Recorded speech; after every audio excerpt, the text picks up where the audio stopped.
Hello and welcome to Talking Tudors, a fortnightly podcast about the ever-fascinating Tudor dynasty. My name is Natalie Grueninger and I'll be your host and guide on this journey through 16th century England. Are you ready to step through the veil of time into the dazzling and dangerous world of the Tudor court? Without further ado, it's time to talk Tudors.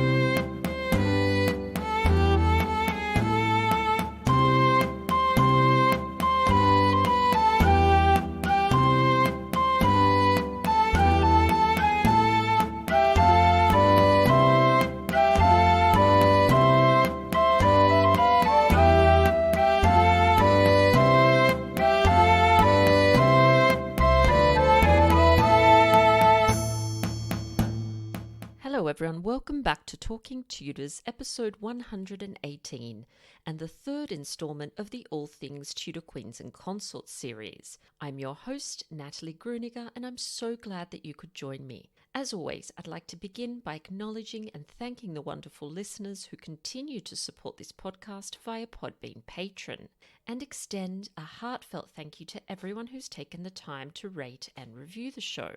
This really does make a difference. While all the content being shared over July and August is free, please consider supporting the All Things Tudor Queens and Consorts event by becoming a Talking Tudors patron. Just click on the Be My Patron on Podbean badge on the homepage of my website, www.onthetudortrail.com, or click on the Be a Patron button on the Podbean app.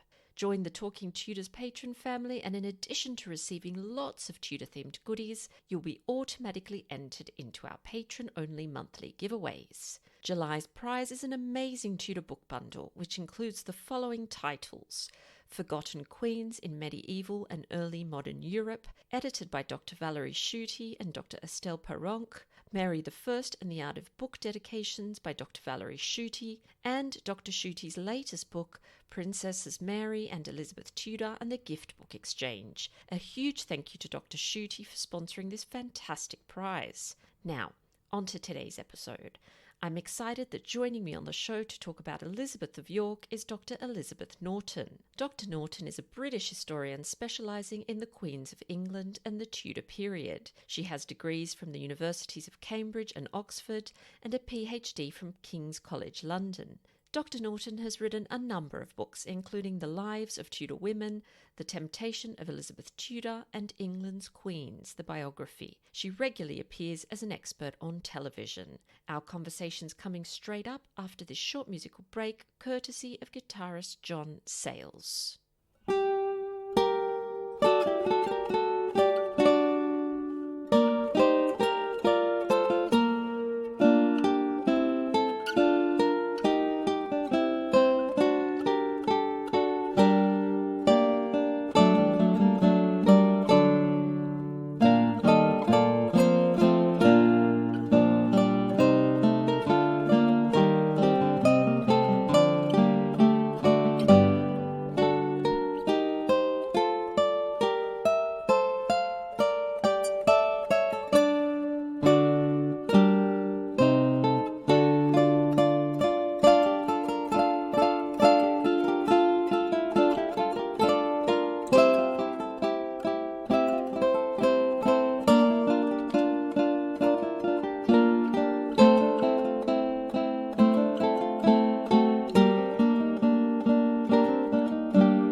Welcome to Talking Tudors, Elizabeth. How are you?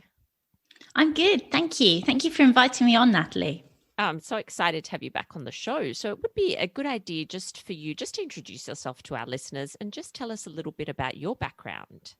Hello, yes. So I am Dr Elizabeth Norton. I'm a British historian. I specialise in the Tudors and the Queens of England. So I've written quite a few books on those topics. Most recently was The Lives of Tudor Women. I've also written The Temptation of Elizabeth Tudor, which is about Elizabeth I and the Seymour scandal, and also biographies of 4 of Henry VIII's wives. So I love the Tudors, often appear on television. I've been teaching at King's College London. So I do all sorts of things, but all related to the Tudors and the Queens of England. Fantastic. Now, the topic for today's All Things Tudor Queens and Consorts conversation is, in fact, Elizabeth of York. I thought it would be a good place to start if you could just set the scene for us a little bit and tell us what life was like in England at the time of Elizabeth's birth. So Elizabeth was born in the 1460s, and she is obviously the daughter of Edward IV, the king, and his wife, Elizabeth Woodville. So she's born into the highest rank of society, but England in the late 15th century is very politically unstable. So we're right at the end of the medieval period, although of course people don't know that at the time. England is quite a small kingdom. The population is small. It's very, very rural. So even cities like London are much, much smaller than we would think of as a city. You know, London is very much clustered around the city of London, the old walled city, and also Westminster, where Elizabeth was born. It's a small society. The nobility is very small. The royal family is very small. Life is often short. Early deaths are very common. And of course, Elizabeth dies quite young. So it's a very different world to the world we know today. And even in later centuries, it's still very much a life dominated by the church. I want to hear a little bit more about Elizabeth's early life, because I don't think we hear too much about that. And perhaps that's because there's not too much known. I'm not sure. Hopefully you'll let us know now. So you've mentioned she was the daughter, of course, of Edward IV. So presumably she received quite a good education. Do we know very much about that? So much about Elizabeth of York's life is quite enigmatic. And it's such a shame. And it's a symptom of being a woman in the period that she was born into, in that actually she's the eldest child of Edward and Elizabeth. And because she's a girl, celebrations are somewhat muted. She's obviously healthy. She's the eldest child, and girls had value on the marriage market, but she's got no chance of the throne. She's not her father's heir, particularly as she was then followed by girl after girl after girl. So we don't know that much about her early life. She's quite enigmatic. We know that she spent a lot of time at Sheen Palace, which would later become Richmond in Henry VII's reign. She spent time with her sisters. We know that she could read and write. There are a few books that we know belong to her, which they have her signature in and writing by her. In that sense, that's actually quite unusual for a woman of the period. Not everyone by any means could read or write, particularly writing. Reading tended to be more common for upper class women, but many couldn't write and would use a scribe. So even in this period, you get women who can't even sign their names. We know that English was her first language, of course. She could definitely understand French to some level, and she may well have had extra instruction during her childhood due to a childhood betrothal. She did need an interpreter later in life to speak to a French ambassador. So whether she was fluent, it seems unlikely. She definitely couldn't speak Latin. She admitted that herself later in life, but she clearly had a reasonable education for an upper class girl of her time.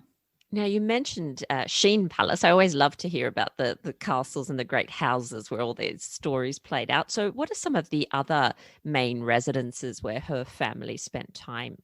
So she was born at Westminster, which was the great medieval palace. Huge residence. Not much of it survives anymore. Unfortunately, it burnt down early in Elizabeth's son's reign. So very little of it survives. There's Westminster Hall with its amazing medieval oak roof. And then there's just the Jewel Tower, really, which is just a small tower that was used to store important goods.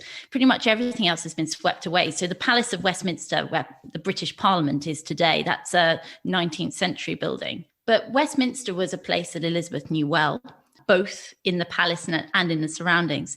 Another palace that's really associated with her family and where she spent a lot of time is Eltham Palace, which is in southeast London, very close to Greenwich, and it was later superseded by Greenwich in importance. Eltham's problem was it wasn't on the river, so it was more difficult to get to. But Edward IV, Elizabeth's father, loved Eltham. He spent huge sums of money turning it into a really lavish palace. And you can still see the hall that he built there today. It's got a fabulous oak roof. It's got Yorkist motifs, massively lavish scale, and one where the family spent a lot of time. Elizabeth's youngest sister, Bridget, was born there, for example. And it's where Edward kept his library that was very important to him. And it had all the mod cons. I mean, it was probably in Edward's reign that Eltham got a rudimentary flushing toilet. That was discovered in excavations. It most likely dates to his reign.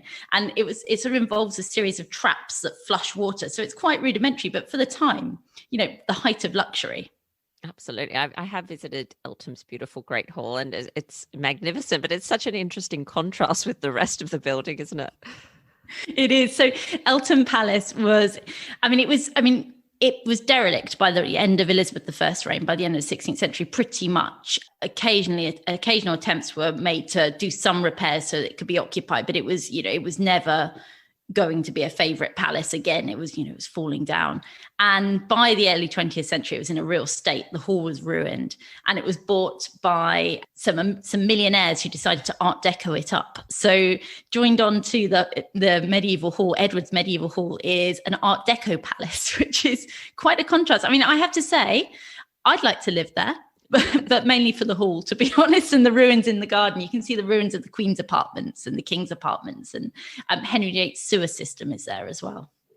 Yes, it's a wonderful location. Now, on the 9th of April, 1483, Elizabeth's father, King Edward IV, dies quite unexpectedly. So tell us about this particular chapter in Elizabeth's life. So this is the date that Elizabeth's life changed absolutely dramatically. The course of it completely altered. So it was very unexpected. Nobody thought Edward was going to die. There were no signs of it. He was 41, a young man, very overweight by this stage, liked good living, liked good food.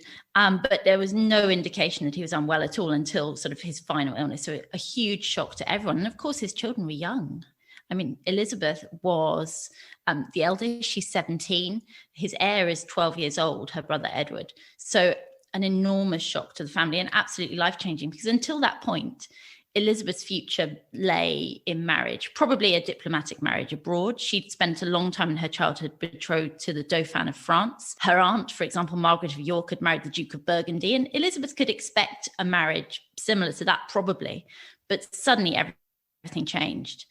And it happened quickly. I mean, I'm sure everyone is familiar with what happens after Edward IV's death.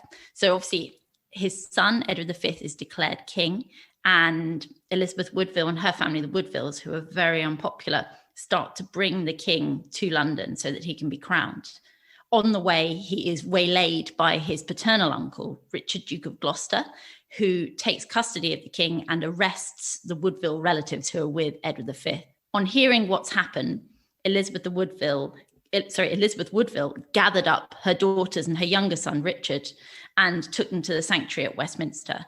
And this is actually the second time that Elizabeth of York has been in sanctuary at Westminster. And sanctuary is where you go to a religious site and you effectively, you claim sanctuary. You say, it's too dangerous for me to be outside. In here, you can live, you can't be molested, you can't be, taken out of the sanctuary. But it's a very difficult circumstances because, of course, you've still got to feed yourself. And how do you feed yourself if all your goods and all your money are not in the sanctuary? And, you can't go and make money. You have to rely on charity to a large extent. And we know that Elizabeth Woodville and her daughters and her younger son were at different stages relying on charity, being fed by sympathetic people, the abbot. Westminster was providing them with goods. So it's really difficult circumstances, and it's very cramped because Elizabeth Woodville's there, all her daughters, her younger son, her adult son by her first marriage, the Marquis of Dorset, they're all squeezed into this sanctuary. And it must have been bizarre for Elizabeth. She probably didn't really remember during her father's brief deposition from the throne when they'd been in sanctuary before. So suddenly she's gone from being princess in a palace, sister of the king, to being, in a really precarious position. And of course, Richard then discovers or fabricates, whichever way you want to look at it, evidence that Elizabeth Woodville's marriage to Edward IV wasn't valid. I'm not going to go into that. But Edward V, his sisters, his brother, they're all declared illegitimate. They're no longer the legitimate heirs to the throne. And of course, the princes disappear. The younger son, Richard, is removed from Westminster Sanctuary, surrendered by his mother when troops surround the sanctuary, and the princes disappear. So we've got Elizabeth Woodville and all her daughters in the sanctuary. They're the nieces of the new king, Richard III, but they are illegitimate. An incredible set of events, really, in such a short time. So they're in sanctuary. When do negotiations for Elizabeth's marriage to Henry Tudor begin? Henry Tudor is a name that cropped up throughout Elizabeth of York's life.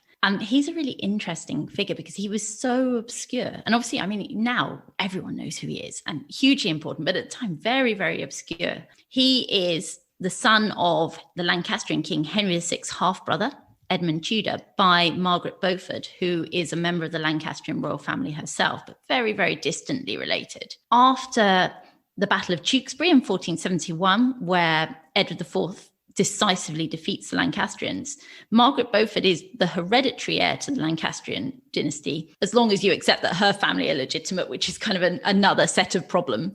But Margaret Beaufort, of course, as a woman, she's never going to claim the throne. Everyone just completely overlooks her because, you know, in this period, a woman is never going to be queen in her own right. So everyone looks to Henry, and he spends most of his life, his early life, in exile in Brittany mainly. But his name keeps cropping up because his mother works very hard on Edward IV. She marries Lord Stanley, who's a close friend and important supporter of Edward IV.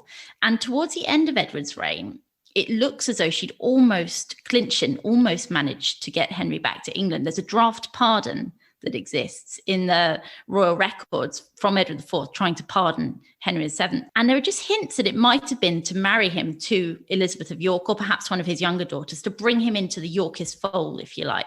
So that's when their name is first mentioned. But it's during Elizabeth's time at Sanctuary that this really becomes important, because Margaret Beaufort and Elizabeth Woodville share a physician. They share the same doctor, and they're able to pass messages to and through this doctor in the sanctuary. And they basically agree that if Henry can come and claim the throne, Elizabeth Woodville will throw her Yorkist support behind him in return for him marrying her daughter. So this is the moment, quite soon after Richard comes to the throne, where the two brothers basically agree that they'll marry. And Henry Tudor swears that he will marry Elizabeth of York. And he does attempt to invade England. Unfortunately, it doesn't work, unfortunately, from his point of view. But, you know, this is the point where their names are really securely linked. And of course, speaking about marriage, anyone who's sort of done a little bit of reading about this period probably has come across the rumor that Richard III himself wanted to marry Elizabeth, his niece. Is there any truth to this rumor? It's a really difficult one. It makes a lot of sense. Elizabeth of York was recognised by most people as the hereditary heir to the throne. You know, I mean, if you look through the royal family tree, as long as you think she's legitimate, and to be honest, most people did, if you look through the family tree, she's top. You know, there is nobody with a better hereditary claim to the throne, from the medieval throne, than Elizabeth of York. So whoever marries Elizabeth of York has a really, really strong chance of becoming king. And certainly her children have a really strong chance of becoming king. And, you know, Richard knows this.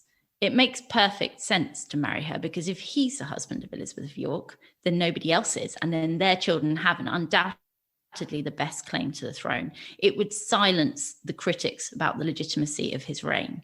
Of course, the big problem and a massive stumbling block to that is that he's her uncle. It's not necessarily that much of an issue. You know, the Pope would dispense marriages between close relatives quite frequently, and the Habsburgs in later centuries were busily marrying their nieces quite regularly. You know, it was uncle-niece marriages are not at all unheard of. And in fact, I mean, Elizabeth's contemporary Ferdinand of Aragon, who's the father of Catherine of Aragon, he later married his own great niece, the granddaughter of his half-sister. So, you know, it happened. That doesn't mean it was particularly popular. And certainly the idea that Richard would marry his niece was not a popular one. So it's difficult to get to the truth of it. Certainly, Elizabeth came out of sanctuary. Her mother agreed to release her daughters in return for Richard promising that he wouldn't harm them and he wouldn't kill them, basically.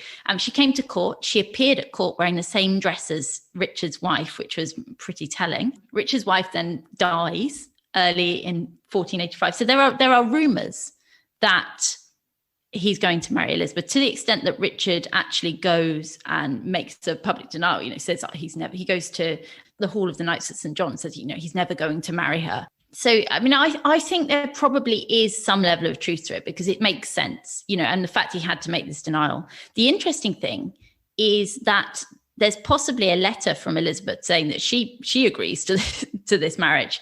Early 17th century history by George Buck refers to a letter by Elizabeth where she's, writing to the Duke of Norfolk, asking him to further the marriage because she wants to be Richard's wife and she wants to be his queen. And that's really interesting. Unfortunately, we don't have the original. We don't know if it's genuine. It might not be, but it's a glimpse, if it is true, into, Elizabeth's feelings and her views. And it just suggests she's a bit more of a political animal than we perhaps think of her. Yeah, that's really interesting. And it's probably quite telling if it is genuine, of Richard's character too. If he was this kind of awful monster child-killing person, it's doubtful that she'd really want to marry him, I suppose. So that's really interesting. We're going to fast forward a little bit to the 18th of January, 1486. So we've got Henry now on the throne, and Elizabeth has married Henry VII. So why was this such a significant match? And what do we know of the actual wedding ceremony? It's really, really important to Henry VII that he marries Elizabeth of York. And there are suggestions that he knew this and wasn't particularly keen on it. So Henry VII claimed the throne through 3 titles: victory and battle. That was his favourite claim, the fact that he defeated Richard III and effectively conquered England. His second claim was hereditary, that he's the hereditary heir to the throne. And I think everybody knew that one was a bit dicey, to be honest, because actually the House of Lancaster definitely descended from a younger son of Edward III than the House of York. So there were many people who had a better hereditary claim than Henry. And his third title was through marriage, through marrying Elizabeth of York, probably the Yorkist heiress, woman with the best claim to the throne, probably. He has these 3 titles, and he, at least one source suggests that, he was actually quite wary of claiming through Elizabeth. And I think that's likely because, actually, if you claim through marriage, there's always a danger that you're not really the king. You don't have full authority. A reigning queen has a level of authority. So, for example, when the couple's granddaughter, Mary Tudor, is queen and then marries Philip of Spain, Philip appears on the coins and, documents refer to the reign of Philip and Mary, but she's still there. He's not an independent monarch. And that would be the same for Henry Tudor to a large extent. So I think this is the reason why the marriage ceremony is quite delayed, because, he didn't rush from Bosworth Field to marry Elizabeth of York. He fetches her down. She's at Sheriff Hutton with her cousin, the Earl of Warwick, who's another Yorkist claimant. So he fetches her back to London and sort of takes custody of her, but he delays the marriage. And it's because he doesn't have to marry her straight away. And it's showing everyone that he's the king and she's very much the consort.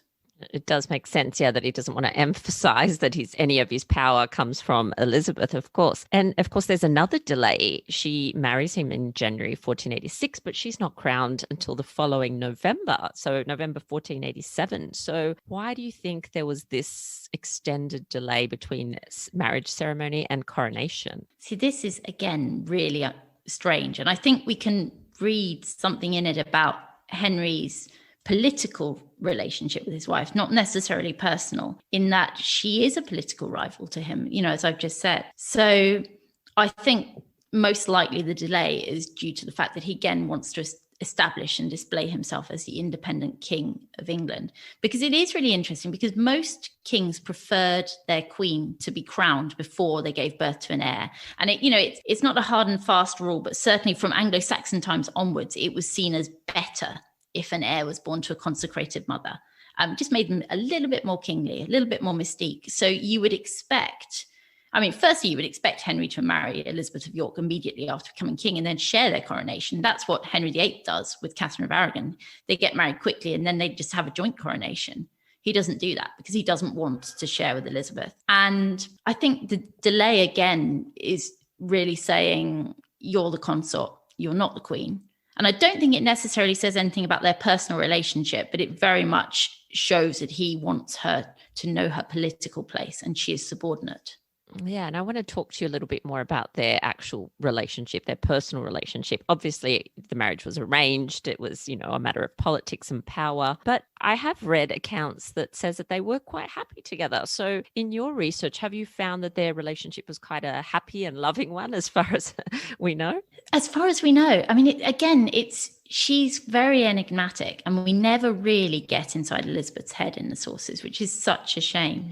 But the evidence that I've read doesn't suggest there's any estrangement. I mean, they have 7 children, which in itself, suggests they're spending a fair bit of time together in their marriage. In the early years of their marriage, it's pretty much a child every year or so. Henry VIII, for example, is the birth of Henry VIII, their second son, was followed by his sister Elizabeth, who died young, pretty much bang on a year after his birth. So, they're clearly having a sexual relationship pretty regularly. They're together a lot. What we know of them seems because Henry VII doesn't have any named mistresses that we know of. He doesn't have any illegitimate children. There were rumours in Henry VIII's reign that the Duke of Suffolk was his illegitimate son, but that was based on the similarity between Suffolk and Henry VIII. They physically look very similar. But of course, Henry VIII looked like Elizabeth of York's side of the family. So I think we can discount that. So as far as we can tell, they're very close. And there is just one real hint of their relationship while they're both alive, which I think, again, speaks volumes of the fact that it was probably quite a close and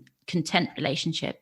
And that's when their eldest son, Arthur, dies in 1502. When news was brought to Henry that Arthur had died very, very suddenly away at Ludlow, he called for the Queen, saying that he wanted to share his sorrow with her. And, he was distraught.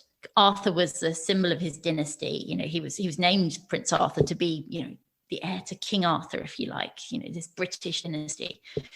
So he was distraught, and Elizabeth seems to have tried to comfort him. So, she said, we're both young, we can have more sons. And, we already have a son, and he's a really, really great son, really fine, healthy boy. And, she says to Henry, your mother didn't have any other children except for you. And, look, you're here and doing wonderful things. So it's okay. It's sad, but it's okay. We'll be okay. And that seems to comfort Henry.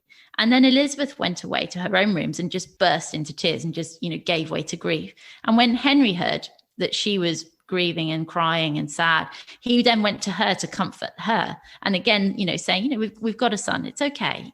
This is all right. We'll be okay. So I think that's, it's the only real example until Elizabeth's death. It's the only real example we have of their relationship. But that suggests a strong level of closeness that I think, we get hints at in the sources. So I would say at the very least, they seem to have been mutually supportive, albeit that they do have this political issue hanging over their heads that, Henry is very aware that Elizabeth has a better claim to the throne than he does. Very moving episode, that one, definitely. Now, you've mentioned that they had 7 children, some of them which died in infancy, others lived on. What was Elizabeth like as a mother? Do we know any information about that? So, as a royal woman, she was a distant mother. Firstly, of course, her children were handed over to a wet nurse at birth. They would be carefully selected. And Elizabeth probably played a role in selecting the wet nurses. They tended to come, her children, they came from the local area. For example, her daughter Elizabeth, again, who I feature in my Lives of Tudor Women, which is why I keep bringing this baby up that died as an infant. But her wet nurse came from very close to Richmond Palace where the baby was born. And, so that it's likely Elizabeth made inquiries. There'd be a whole staff of nursery attendants, and the children didn't live with Elizabeth and Henry. The court was large, it was disease ridden, it moved around a lot, and it was usual for children to live away from their parents. So Arthur had his own establishment as the heir, and then the younger children lived together with their own individual staffs, often at Eltham Palace. That's where most time was spent by her younger children. So we know Elizabeth visited her children. They visited quite regularly. We know from particularly Henry's accounts that he sent presents to the children, clothing.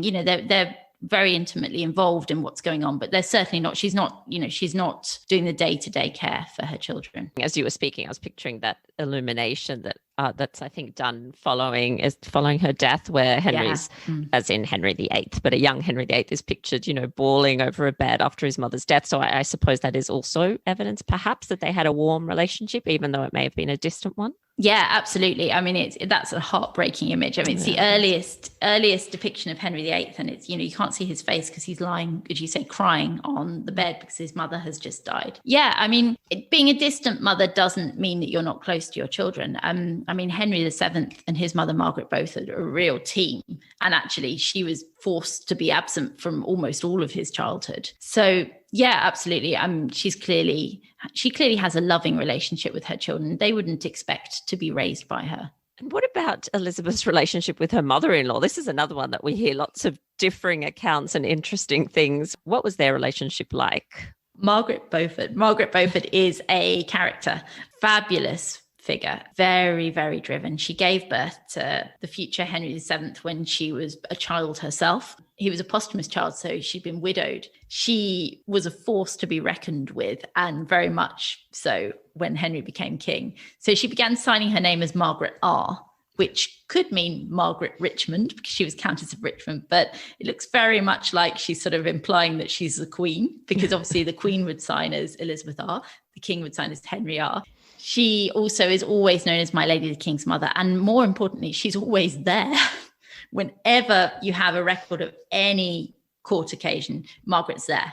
You have Henry, you have Elizabeth, and right next to Elizabeth, there's Margaret, everywhere. Elizabeth must have found it a little bit stifling. Margaret definitely pushes out Elizabeth's own mother, Elizabeth Woodville, who is the Dowager Queen. So, she's just sort of pushed away to the margins, doesn't seem to have been very happy about that. And of course, Elizabeth of York was very, very close to her family and her mother. So she probably did resent that. Margaret often wears the same clothes as Elizabeth of York.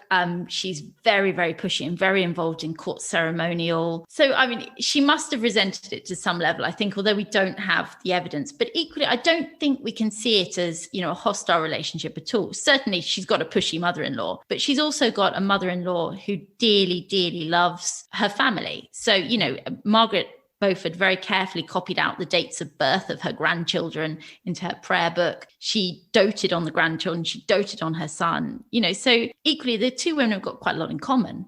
When there was talk of sending the eldest daughter, Margaret, to Scotland too early, both Margaret Beaufort and Elizabeth of York teamed up to persuade Henry that she was much too young to go and he needed to wait. So we can see them working together. Elizabeth called her eldest daughter Margaret. She probably didn't have any choice in that. She had to wait till her second daughter to be named after her. But Henry's eldest son wasn't called Henry, it was Arthur. So, she may not have minded too much. I think what we can see of the relationship is they're friendly enough. I suspect that sometimes Elizabeth just sort of, Margaret's here, but ultimately, I mean, it's not a hostile relationship.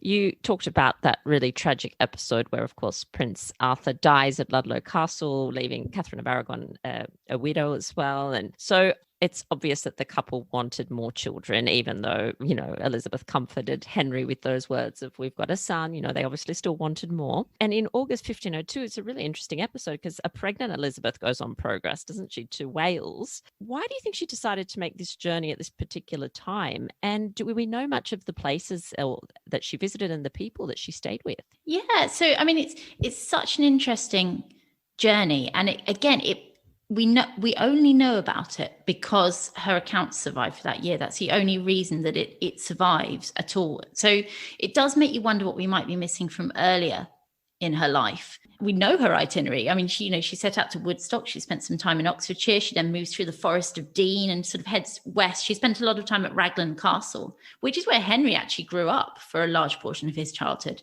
But it was occupied by one of her cousins at that stage. So, she's gone to visit a cousin effectively. It's a really interesting journey to make. Firstly, because she's pregnant. I mean, she was probably in the relatively early stages of pregnancy. She gives birth in February the following year, but the baby was definitely premature by at least a month. So she's fairly early in her pregnancy. So may not have been totally sure, but you would think that you would probably want to stay close to London. But of course she doesn't. It's tricky. I mean, she's visits a lot of religious sites on the journey, and she makes offerings at churches and other holy sites, pays people to make offerings on her behalf. I mean, it's tempting to see it as a bit of a pilgrimage. Her pregnancy was probably risky. When she gave birth to her previous child, Edmund, in 1499, there were concerns over her life. People thought that she might die during the birth. And there's then a gap with no children. The fact that she then says, when Arthur dies to Henry, we can have another child, and it almost immediately falls pregnant, I think suggests that they'd stopped trying to have children after Edmund, probably for her health, I would think. So, they're probably not sleeping together, or if they are, they're being very, very careful. So I would suggest that there were concerns about her health with a further pregnancy, maybe with the birth itself, which may be why she wants to go on a bit of a religious pilgrimage. But it's clearly not solely a religious pilgrimage, because she isn't actually, her focus isn't the religious site. She's also going to visit family. I mean, I know there's been a suggestion that it may be that she's going to try and find out information about what happened to her brothers, the princes in the Tower, because there were reports that there'd been a confession about what had happened to them recently. And I mean, again, it's speculation, but it's possible. Of course, tragically, Elizabeth, as you mentioned earlier on, does die very young as well.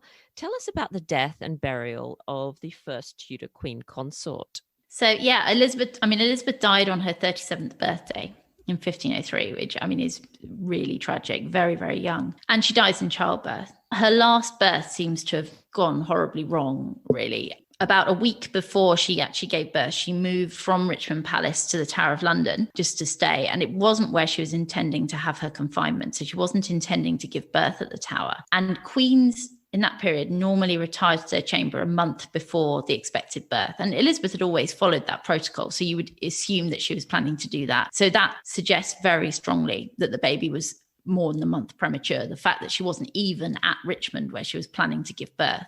There are other hints in the sources that the baby was very early. There are records of the baby coming suddenly while she was with the king at the Tower. There are expenses where one of her servants was sent to fetch her doctor from Kent very hurriedly when she went into labour. So she gave birth to a premature baby in the Tower in February 1503, and within a few days, just over a week, she was dead. The baby died not long after her. So clearly complications of childbirth. She probably incurred an infection, and of course premature baby was also unlikely to survive in the period. So it's really, really tragic, because it looks very much like they decided to stop at 6 children with Edmund's birth, and then they weren't going to have another child. But then with Arthur, they take a punt, they try and have another prince, and it all just goes tragically wrong. They would have been better off sticking with hindsight. But of course, Elizabeth is the first Tudor queen to die, as she said, and she's given an incredibly grand funeral. Henry seems to have been genuinely deeply upset by the death. It must have been a shock as well. But he went off and secluded himself away, wouldn't see people. But he paid for a really lavish funeral for her. And, he's notoriously quite tight-fisted. So again, I think this suggests partly, it glorifies his dynasty, but also it suggests affection for her. He spent £2,000, almost £2,000 on her funeral, which is an enormous sum of money. Her body was lay in state for a time, and then it was taken ceremonially to Westminster Abbey. A huge train of people accompanied her. You've got lords, you've got abbots, you've got ladies. Her body was carried in a hearse with an effigy, which actually still survives, over the top. And she's then buried in Westminster Abbey, and of course later joined by Henry himself. Yeah, so that's quite a magnificent tomb that you can still see there today. Quite stunning, actually. What an incredible story about the first Tudor queen consort. That's amazing. I really enjoyed that. Now, Elizabeth, at the end of our episodes for this particular series, All Things Tudor Queens and Consorts, rather than just a Tudor takeaway, I'm asking guests for a takeaway related to Tudor Queens. So something for our listeners to go and listen to or watch or explore after the episode that might just deepen their understanding of queenship or queens in general. So do you have a Tudor takeaway for us? I do. So I'm actually going to take us back to Westminster Abbey and Elizabeth of York's funeral, because of course she's buried there. But if you go to Westminster Abbey, if you're lucky enough to go there, or if you look on their website, look for the information on the effigies in their museum, so you can go and view them in the museum. I mentioned Elizabeth of York's effigy, so you can see her wooden effigy that was carried in her funeral procession.